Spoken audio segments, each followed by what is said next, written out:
일은 교회에게 성령 감림 주일이 되겠습니다. 하나님 얼마나 우리를 사랑하셨는지 하나밖에 없는 독생자를 우리에게 보내주셨습니다. 예수님 이 땅에 오신 목적은 자기 백성을 저희 죄에서 구원할 자로 오셨습니다. 그 방법은 자신이 십자가에 나가 하나님의 원하시는 대속물이 되기 위해서 오신 것입니다. 죽으러 오셨습니다. 사도 바울은 그때 예수님의 낮아지심을 빌립보서 2장에 보니까 죽기까지 복종하셨다 그랬습니다. 예수님은 십자가에서 우리 죄를 대속하시려고 십자가에 피 흘려 죽으셨습니다. 그리고 당당히 우리에게 부활해 주심으로 영원한 생명이 주께 있음을 우리에게 보여주셨습니다.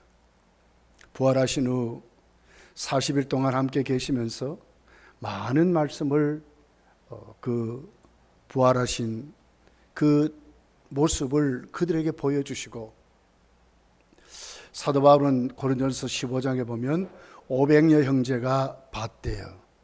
많은 말씀을 하셨습니다. 그렇지만 예수님이 말씀하신 그 말씀, 그 약속을 믿고 예루살렘을 떠나지 않고 마가의 다락방에 모인 숫자는 120명이라고 기록합니다. 여인들도 있었습니다. 예수님의 어머니도 있습니다. 예수님을 그렇게 사랑했던 막달라 마리도 있었고, 11제자, 나중에 가룟 유다 대리로 뽑았던 마띠아까지 해서 12제자가 그 자리에 있었습니다. 그들은 하나님의 말씀을 받고, 그리고는 전혀 주께서 말씀하신 그 약속을 붙잡고 기도했습니다. 오순절날이 이르렀습니다. 그렇지만 그들은 이날 온다는 것이, 그들은 날짜의 기한을 정해놓고 기도한 거 아닙니다. 주님의 약속이 이루어질 줄 믿고, 언제인지는 모르지만 때가 되면 반드시 주님의 말씀 그대로 성령이 그들 가운데 오심을 믿는 사건이 오순절날 교회에 오신 사건입니다. 그래서 성령 강림은 우리 구속사적으로 교회 역사에 아주 중요한 한 획을 긋는 사건입니다. 성부는 우리를 구원하시려고 계획하셨습니다. 성자는 우리를 구원하시려고 자신이 십자가에 죽으시고 부활하셨습니다. 이 사실을 확실히 믿게 하시고 우리를 구원하는, 적용하는 역사는 성령님이 하게 되었습니다. 이 사실이 오늘 성령이 오순절날 120문도 가운데 오셨다는 거예요. 한 교회사의 획을 긋는, 그러면서도 예수님이 또 하나님 아버지가 우리를 택하시고 예수께서 우리를 위하여 구속하시고 여러 가지 말씀하시면서 반드시 다시 오시려 하는 그 약속까지 성령이 오심으로 증거 보증이 되었다고 말씀합니다. 그래서 오신 사건은 굉장히 귀중하고 교회 역사의 한 획을 긋는 그런 사건이라고 오늘 우리는 이 말씀에서 읽어볼 수가 있습니다. 그러면서 우리가 첫 번째로 살펴볼 것은 오순절 성령 강림은 약속이 하나님 예수 그리스도께서 약속하신 약속이 성취된 사건이다 하는 것입니다. 약속이 이루어졌다 하는 것입니다. 오늘 1절이 이렇게 기록합니다. 오순절 날이 이미 이르매 그들이 다 같이 한 곳에 모였다 그랬습니다. 오순절이라 그랬습니다. 여러분, 구약에 하나님은 유대인들에게 3대 절기를 지키라 합니다. 첫 번째 절기가 유월절이죠. 애굽에서 구원받은 사건을 기념하는 절기입니다. 어린 양을 잡습니다. 어린 양을 잡는 그 이유는 바로 구원은 예수 그리스도로 성취된다고 해서 보여주는 사건이었습니다.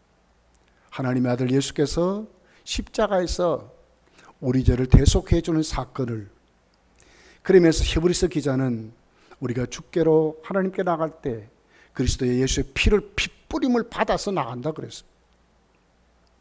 이 유월절 사건입니다. 그러면서 두 번째 사건이 바로 오늘 오순절 맥추절이라는 그 절기입니다. 이 절기는 그들이 가나안 땅에 들어가서 첫 농사의 수확을 가지고 하나님께 그 열매를 드리는 감사 절기였습니다. 다시 말하면 이 땅 우리가 구원받는 그 사건을 통해서 교회 생활은 성령으로 한다고 하는 열매를 하나님께 드리는 이런 삶을 예표적으로 우리에게 보여주는 그런 사건입니다. 그래서 6월절이 지난 다음에 50일째 되는 날에 오순절을 지켰습니다. 그리고 이제 수장절이라고 하고 장막절이라고 하는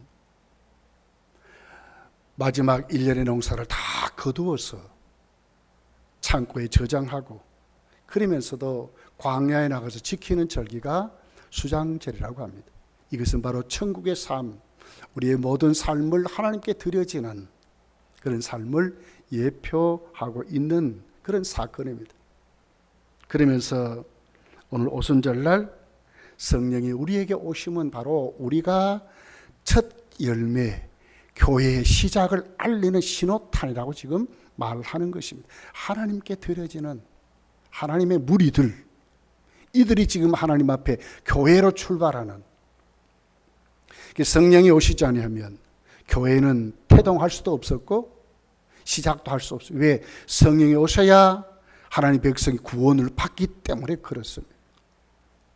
그래서 오순절 사건은 바로 성령이 교회에 임해서 성도들이 하나님의 사람들로 바쳐지는 그런 사건이라고 우리에게 말씀을 하고 있습니다. 그러면서 오늘 본문 1절을 보면 이르렀다 그래서 이름에, 이미 이름에, 이 말은 그들이 매년 오순절 날이 오는 것 이런 뜻이 아니고 좀 다른 색깔입니다. 왔다 그 말이에요. 이게 무슨 얘기일까요? 바로 하나님이 계획하신 우리를 구원하시는 그 사건이 이루어지는 때가 됐다 그 말입니다. 예수께서 우리를 대속해서 십자가에서 우리 죄를 사해 주셨던 이것이 이제 때가 되어서 성령이 우리에게 왔다는 구원을 적용케 하는 사건으로 이렇게 지금 우리에게 말씀하고 있습니다. 그래서 구약서부터 성령의 오심을 예언을 했습니다. 요엘서 2장 28절부터 보면 이렇게 시작을 합니다. 그 후에 내가 내 영을 만민에게 부어주리니 너희 자녀들이 장래일을 말할 것이며 너희 늙은이가 꿈을 꾸며 너희 젊은이는 이상을 볼 것이며 그때 내가 내 영을 남종과 여종에게 부어줄 것이며 내가 이적을 하늘과 땅에 베풀리라. 곧 피와 불과 연기 기둥이라. 여호와의 크고 두려운 날이 이르기 전에 해가 어두워지고 달이 햇빛같이 변하려니와 누구든지 여호와 이름을 부르는 자는 구원을 얻으리니 이는 나 여호와가 여호와의 말대로 시온산에 예루살렘에서 피할 자가 있을 것이며 남은 자 중에 나 여호와의 부름을 받을 자가 있을 것임이라 그랬습니다. 예수님도 십자가로 나가시기 전에 이미 성령의 오심을 말씀한 것을 보게 돼요.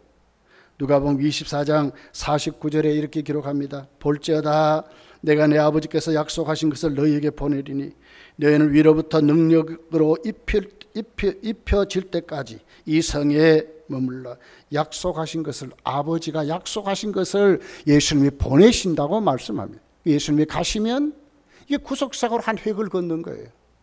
구속의 역사를 이렇게 말하는 거예요. 요한복음 14장 26절에 보니까 보혜사 곧 아버지께서 내 이름으로 보내실 성령 그가 너에게 모든 것을 가르치고 내가 너에게 말한 것을 생각나게 하리라. 그래서 성령이 오시면 우리를 가르친대요. 왜? 예수님을 가르치고 구원을 가르치고 하나님의 구속의 은혜를 가르치는 성령이 우리에게 오신다고 말하는 것입니다. 사도행전 1장 5절에 보면 요한은 물로 세례를 베풀었으나 너희는 몇 날이 못되어 성령으로 세례를 받으리라. 그렇습니다. 성령으로 세례받도록 성령이 오신다고 말씀한 그대로 오순절날 예수님이 오셨다고 말씀하는 것입니다. 여러분, 사도 베드로는 성령 충만한 다음에 최초의 설교를 합니다. 사도행전 오늘 본문 17절 21절에 보면 그는 그 설교에서 이렇게 말합니다. 요엘의 예언이 이루어졌다 하는 것으로 설교하고 있습니다.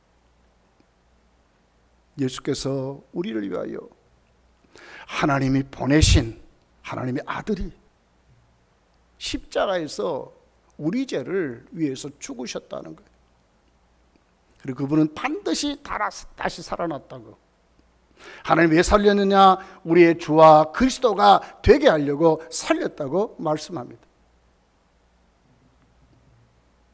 그러면서 오늘 사도 베드로는 오늘 그에게 이렇게 얘기합니다. 가장 성령이 오신 그 목적은 누구든지 주의 이름을 부르는 자는 구원을 받는다 하는 말씀이었습니다. 구원을 받는다. 누가 성령이 오시면 구원을 받는다고. 주의 이름을 부르면.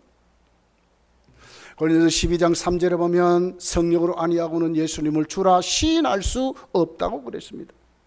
바로 성령은 우리로 하여금 예수 그리스도를 믿게 하시고 시인하게 하시고 우리 예수님을 영접하게 하셔서 우리를 구원시키시는 그 성령이 120문도에게 오순절날 오셨다고 말하는 것입니다. 최초의 사건입니다. 그러면서도 그 성령은 오셔서 이제는 어떻게 합니까?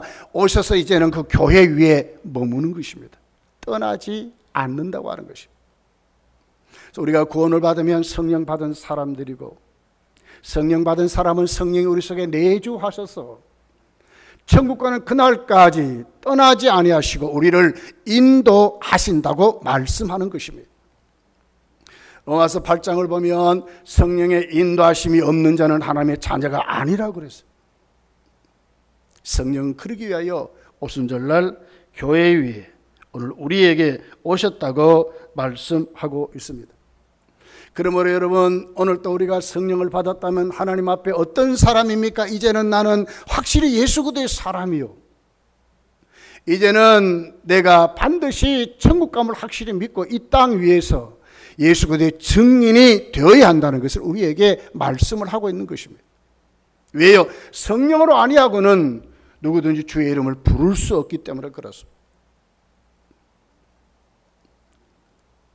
내가 오늘 예수를 믿는다는 것은 성령님이 오셨고 성령이 내 안에 충만하게 오늘 또 하나님 나라를 가는 그날까지 나를 인도하심을 확실히 믿으시기를 예수님 축복합니다. 그러면서 오늘 오순절 성령 강림은 하나님의 주권적인 역사였고 초자연적인 역사였다 하는 것입니다. 오늘 2절에 이렇게 기록합니다. 호련히 하늘로부터 급하고 강한 바람 같은 소리가 있어 그들이 앉은 온 집에 가득했답니다. 호련히, 그랬어요. 호련히 이 말은 뭘까요? 갑자기 그 말이거든요. 예측할 수 없을 때 그 말이거든요. 오늘 그 120문도는 지금 뭘 했습니까? 성령이 오신 우리 준비하자 이러지 않았다는 거예요. 전혀 기도하면서 주의 약속을 붙잡고 기도하는 그들 가운데 호련히 갑자기 임했다는 하나님의 주권을 말하는 것입니다. 오순절날 임한 것은 우리 어떤 계획도 아니었고 하나님의 방법대로 역사하시는 사건이었다고 말합니다. 그러면서 하늘로부터 이랬거든요. 이 초자연적인 역사를 말하는 거예요. 인간의 어떤 방법으로도 안 된다 하는 것을 말해요. 하나님으로. 하늘로부터 하나님 보좌를 말하거든요. 하나님 보좌로부터 오셨다는 거예요.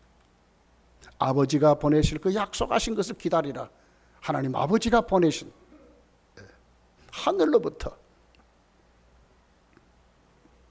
그래서 오늘 본문에 보니까 성령은 하늘로부터 임했는데 여기 보니까 급하고 강한 바람 소리가 있어. 이 소리를 아주 중요시 여기는 거예요.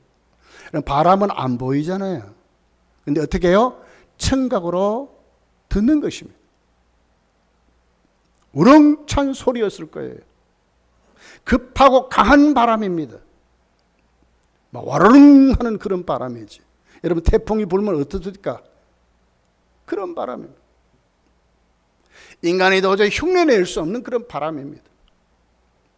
만약에 정말 태풍 같은 바람이었다면 그 시골 촌집이 어떻게 되겠어요? 무너져 버릴 거 아닙니까? 그런데도 무너지지 않고 온 집에 가득했는데도 불구하고 그들은 하나님의 역사를 실질적으로 체험하게 되는 것입니다.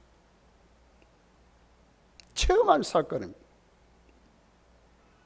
이것은 뭘 얘기합니까? 성령이 그들 가운데 임할 때 인간이 거부할 수 없는 불가항력적 은총이라고 말하는 것입니다. 하나님이 택한 백성, 거기에 모인 120문도는 하나님 택한 백성인데 예수 그리스도의 말씀의 약속을 붙잡고 그들이 그곳에 있는 그들 가운데 하나님이 어떻게 하셨어요? 하나님의 방법대로 구체적으로 그들이 상상할 수 있는 그런 정도가 아니고 비교할 수 없는, 도저히 거부할 수 없는 그런 사건으로 오늘 그들 가운데 임했다고 말합니다. 우렁그랬습니다. 이 소리를 말하는 겁니다. 3절에 보니까 마치 불이 혀처럼 갈라지는 것이 그들 가운데 보여 각 사람 위에 하나씩 임하였다고 그랬습니다. 불이 혀같이 갈라졌네. 이 불은 여러분 무슨 역할을 합니까? 태우는 역할이고 정결케 하는 역할입니다. 세속적이고 불신 가운데 세상을 두려워했던 그들의 모든 마음과 오늘 거기에 모인 그들이 갖고 있었던 수많은 세상적인 소욕이 성령의 오심으로 새롭게 되는 거예요. 다 타버리는 거예요. 어둠의 세력이 예수의 이름으로 다 물러가는 거예요. 그러면서 그 불은 어떻게 혀같이 갈라졌대요. 한 불입니다. 한 불이 갈라져서 각 사람 120문도 가운데 한 사람 한 사람에게 들어가는 것입니다. 이것은 뭘 얘기하면 한 성령을 말하는 것입니다. 120문도가 성령을 받지만 그 성령은 다른 색깔이 아니라 똑같아 그 말입니다. 오고 오는 세대에 중생하고 새로워져서 성령 받은 모든 성도의 그 중심, 그 생명은 똑같다 그 말입니다. 왜? 같은 성령이 하시니까 똑같다 그 말. 그러면 각 사람이 임했다 그랬거든요. 이거 무슨 뜻일까요? 하나님이 우리를 구원시키시고 성령이 오늘 또 임하는 것은 여러분 어떤 집단을 말하는 것이라 어떤 대리자가 대리할 수 없다 그 말입니다. 개인이 하나님과 맨투맨으로 만나는 사건이라 그 말이에요. 구원은 다 그렇습니다. 내가 오늘도 하나님 앞에 믿음생활 잘하고 하나님 앞에 이렇게 했다고 내 아내와 내 남편, 내 자식이 구원받는 거 아니에요. 구원은 다 개인입니다.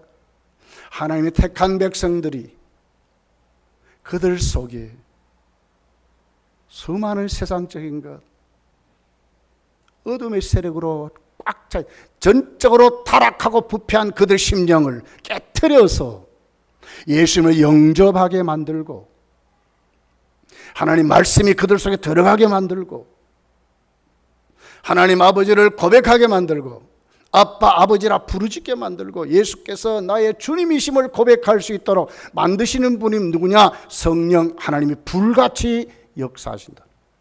불같이. 지금도 똑같습니다. 120문도 가운데 오신 성령은 똑같은 성령입니다. 오늘도 우리 가운데 똑같이 역사하시는 거예요. 그러면서 여러분 오늘 성경이 뭐라고 합니까? 성령이 오시면 바람이 성령이 아니고요. 불이 성령이 아니고 환상 가운데 뭐 이렇게 잠깐 반듯한 그런 것이 아니라 진짜로 체험할 수 있도록 120문도가 체험을 느끼고 확실하게 만나는 확실하게 변하는 그런 사건이었다고. 그러니까 하나님의 초자연적인 역사입니다. 오늘 나는 어디 가서 강의를 잘 들었어. 나는 훌륭한 사람 만났어. 야, 그곳에 가니 내가 달라지더라. 이런 정도가 아니라 그 말입니다. 세상의 어떤 관습을 통해서, 세상의 어떤 도를 통해서, 세상의 어떤 교훈을 통해서 변화받는 것이 아니야. 비교할 수 없다 그 말입니다. 이것이 성령이 우리 오셔서 우리를 구원하는 사건이었습니다. 4절에 보십시오. 그들이 다 성령의 충만함을 받고 성령의 말하게 하심을 따라 다른 언어들로 말하기를 시작하니라 그랬습니다. 그들이 다 성령의 충만을 받은 모든 120문도가 다 한 사람도 예외 없이 성령의 충만함을 받았다고 기록합니다. 이게 충만하다 하는 말은요, 잔에다가 꽉 채웠다 그 말이에요. 물이 철철 넘친다 그 말이거든요. 다시 말하면 사로잡혔다 그 말입니다. 성령이 완전히 지배했다 그 말입니다. 성령이 완전히 통치했다 그 말입니다. 성령 충만은 그런 의미 있습니다. 우리를 다스린다는 겁니다. 내 의지가 아니라 성령이 우리를 다스려 간다는 것이 성령 충만입니다. 이것이 언제? 오순절 날에 교회 위에 임한 성령이었다는 거예요. 성령이 그렇게 맺었어요. 모든 사람이 충만히, 성령이 충만히. 그러면서 그들은 어떻게 했습니까? 하나님의 위대한 역사를 이루게 됩니다. 어떤 역사를 이루었어요? 오늘 4절 하반절에 보니까 성령이 오신 목적을 확실히 기록해. 성령 충만한 다음에 그들이 최초로 입을 열어 말하게 됩니다. 입을 열어 말하는 것이 무엇입니까? 성령의 말하게 하심을 따라 말했다는 거예요. 이것이 교회 최초의 첫 번째 성령 받고 난 다음에 그들의 행위로 나타난 행위였습니다. 성령이 말하게 하심을 따라. 야, 우리가 이번에 이렇게 똘똘 뭉쳐서 말하자 이런 게 아니고요. 그들이 꿈꾸고 계획하고 생각했던 그런 것이 입에서 튀어나온 것도 아니었어요. 완전히 사로잡혀 버리니까 그들이 없어져 버린 거예요. 누구만 있습니까? 성령이 그들을 지배했습니다. 성령이 그들의 입을 열었습니다. 그러니 성령이 그들이 말하게 하실 때 그들은 말했다고 기록하고 있습니다. 이것이 오늘 5절부터 쭉 기록된 말씀의 내용입니다.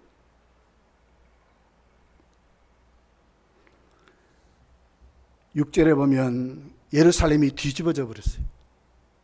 하나님의 그 초자연적인 역사를 보고 뒤집어져 버렸어요. 소동했다고 그랬어요. 그런 다음에 쭉 읽어보십시오.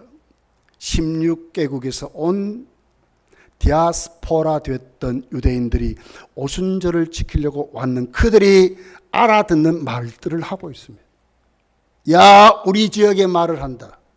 내가 사는 곳에 말을 한다고 그랬습니다.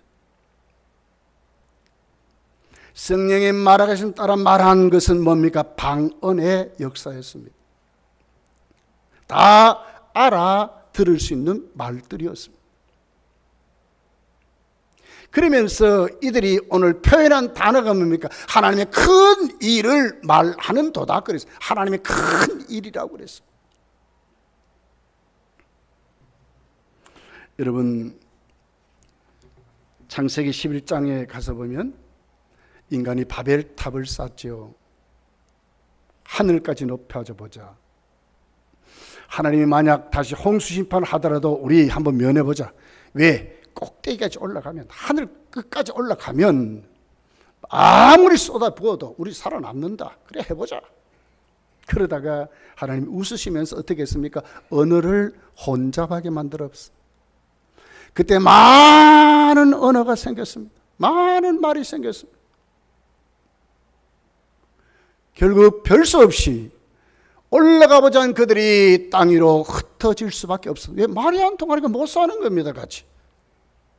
이 사건을 뒤집어버린 사건이 뭡니까? 오순절의 사건입니다. 성령의 충만을 받으니까 인간이 갖고 있는 어떤 언어도 뛰어넘는 하나님의 초자연적인 역사로 구원을 이루신다는 것이 하나님 우리에게 보여준 오순절의 사건이었습니다. 하나님의 역사는 이렇다는 거예요. 성령의 역사는 인간이 어떤 방법으로도, 인간의 어떤 강팍함도, 인간의 어떤 타락도 무너뜨려서 반드시 예수님을 영접하도록 만드신다고 말씀하는 것입니다. 이것이 성령의 역사입니다.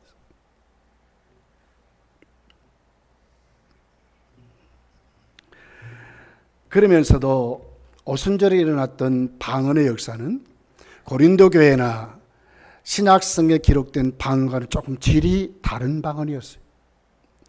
고린도 교회나 다른 지역에 일어났던 방언은요, 그들이 개인적으로 하나님 앞에 성령의 은사적인 방언이었어요. 신앙생활 잘 하도록. 그러니까 다른 사람은 못 알아듣습니다. 왜? 개인에게 주는 것이니까.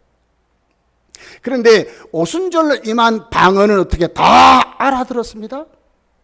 다 알게 된 사건입니다. 이건 우리에게 뭘 얘기합니까? 복음 증거를 말하거든요. 오순절 사건은 단회적이고 최초에 한 번 일어나는 사건이라 그 말입니다. 그래서 다른 방언과는 다른 사건으로 그렇게 지금 기록하는 것입니다. 사도행전 1장 8절에 이렇게 기록합니다.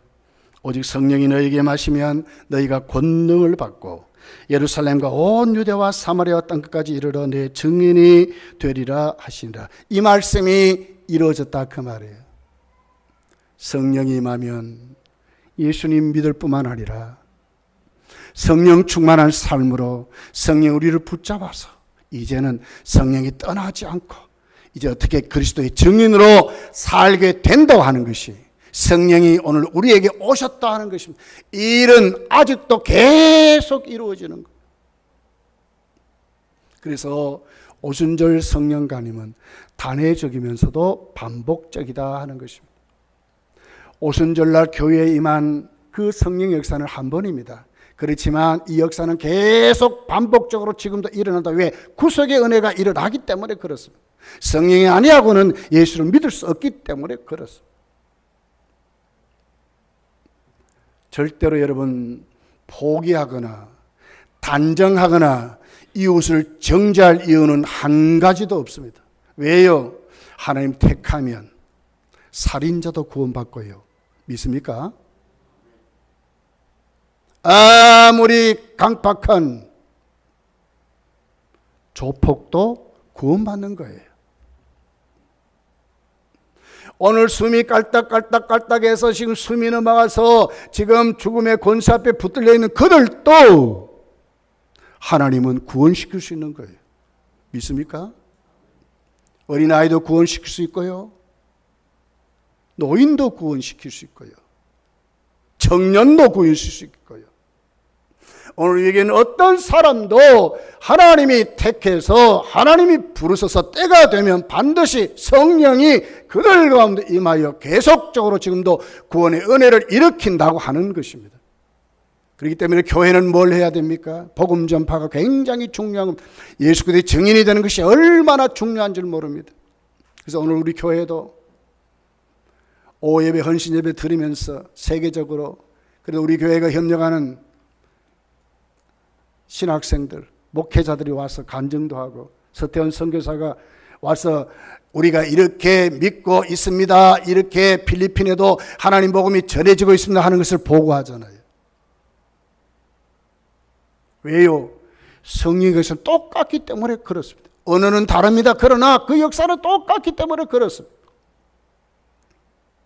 아직도 여러분의 가족 중에, 여러분의 이웃 중에, 여러분의 부모 중에 아직도 내가 전도할 대상자 있습니까? 실망할 필요 아무도 없어요. 절대로 실망하지 마셔야 돼요. 반드시 하나님이 역사하시던 믿음을 가지고 마가의 다락방에 그들이 전혀 기도했듯이 우리도 기도하면서 전도해야 되는 줄 믿습니다.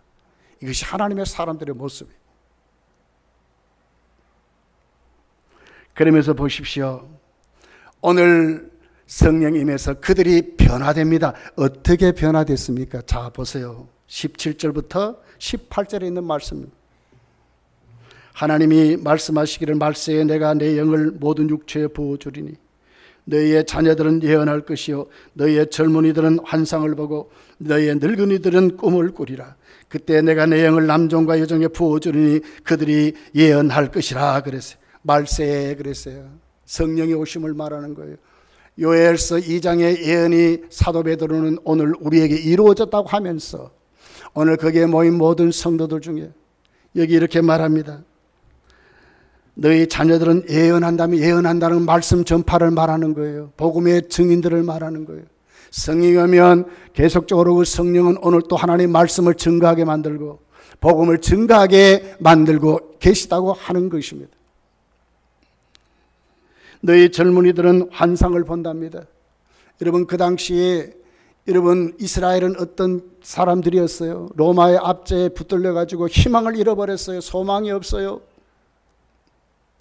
그런 그들에게 성령이 오시면 그런 소망이 아니라 세상을 완전히 뒤집어버리는 혁명 같은 역사가 젊은이들에게 어떻게 꿈으로 비전으로 준다는 거예요. 하나님 나라를 꿈꾼답니다.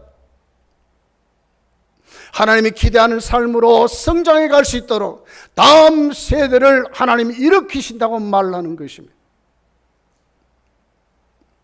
여러분의 자녀들이 이 같은 믿음으로 세워지기를 여러분 정말 기도하시고 사모해야 될 줄 믿습니다. 늙은이들이 꿈을 꾼답니다. 여러분, 세상에 나이가 한번 들어보십시오. 무엇이 없어집니까? 내일이 없어져요. 몸은 자꾸 늙어갑니다. 노쇠합니다. 병들이 찾아옵니다. 꿈이 없어져 버려요. 그런데 성령이 오면 어떻게 됩니까? 늙은이를 또 꿈을 꾼답니다. 이것은 우리에게 뭘 얘기해요? 천국을 사모하게 되는 거예요. 영원한 꿈을 가지고 사는 거예요. 더 거룩하게 만들고 더 경건하게 만들고 더 하나님의 맨바로 오늘 또 하나님 앞에 흠없이 티 없이 세워지려고 어른들도 그러고 산다는 거예요. 새 삶을 주시는 거예요. 성령이 우리에게 그렇게 하신다. 그러니까 어떻게 됩니까? 성령이 오늘 또 임하시면 어떻게 복음은 증거될 수밖에 없고 예수의 증인들이 오늘 또 세워질 수밖에 없는 것입니다. 왜 그렇습니까? 성령이 그렇게 하시기 때문에 그렇습니다. 하나님 교회는 그런 것입니다. 구원의 방주입니다. 왜요? 성령이 오셨기 때문에 그렇습니다. 성령이 오시면 하나님이 큰 일을 말하게 하는 것입니다. 하나님의 큰 일은 예수 그리스도의 복음을 증거하는 것입니다. 내 삶으로, 내 입술로, 오늘 내 모든 구체적인 행함으로 그리스도가 전파되는데 쓰임받는 사람들이 되는 것입니다. 자녀들은 예언할 것입니다. 젊은이들은 환상을 볼 것입니다. 늙은이들이 꿈을 꾸게 될 것입니다. 하나님의 사람들로 넘치도록 감사하며 살게 될 것입니다. 왜 그렇습니까? 성령이 오셨기 때문에 그렇습니다. 그리스도 십자가의 구속의 그 피 흘리심이 오늘 내 속에 절절히 감사가 될 수 있는 이유는 내가 잘나서가 아니고요, 남들보다 더 깨달아서도 아니고요, 내 마음의 성품이 선해서도 아니라 성령님이 나에게 그렇게 하시는 거예요. 감사하셔야 돼요. 감사하셔야 돼요. 여러분, 천국이 있음을 확실히 믿습니까? 왜요? 성령이 여러분에게 오셨기 때문에 그렇습니다. 내일이 오늘도 하나님의 나를 하나님의 자녀로 살게 하시는 것이 믿어집니까? 누가 그렇게 하세요? 성령님이 하시기 때문에 그렇습니다. 성령이 오시면 너희가 권능을 받고 예루살렘과 사마리아와 유대와 땅끝까지 이르러 주님의 증인이 된다 그랬습니다. 다 여러분 여기에 눈을 뜨시고 여러분의 앞으로의 삶이 하나님의 자녀로 성령 충만하여서 성령님이 나를 사로잡는 사람들이 되어서 그 은혜 속에 여러분 기도하면서 그리스도의 복음으로 확실히 살아가시기를 다 책임져 주시고 나를 능하게 하신 하나님 앞에 모든 것 다 내려놓고 여러분 잘 쓰임받는 여러분, 여러분의 가정, 여러분의 자녀, 여러분의 남편, 여러분의 아내, 여러분의 이웃들이 되시기를, 우리 건단교회가 되시기를 예수님 축복합니다. 기도하겠습니다.